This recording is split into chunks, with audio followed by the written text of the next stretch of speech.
Well, finally, we feel that we are being vindicated by the figures, what we've been saying all along. That is that there are more people suffering from hearing loss than what government agencies have been planning for.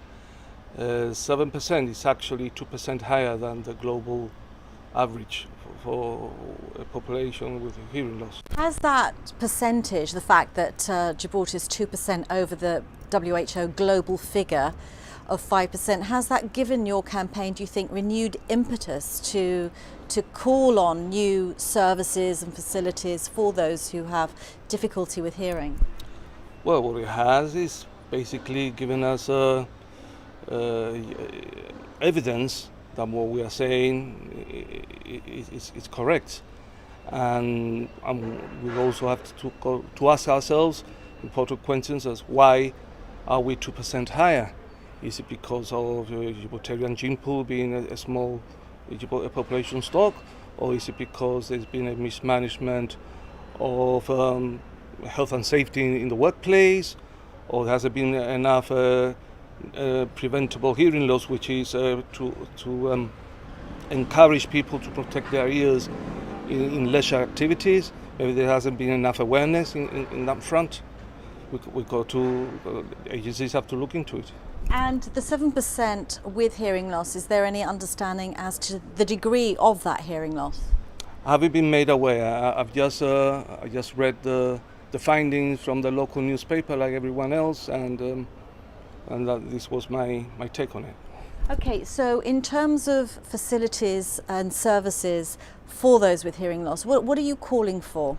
Well, all this time we've been actually asking for government to invest in the GHA, so to increase capacity, in other words, manpower in the audiology department and ENT department, as well as accessibility, so not to rely solely on telephone calls, to be open to the public, accepting emails and text messaging or even social media as a means to people who have difficulties using the telephone because of their hearing loss. They've got other ways of reaching out to the GHA.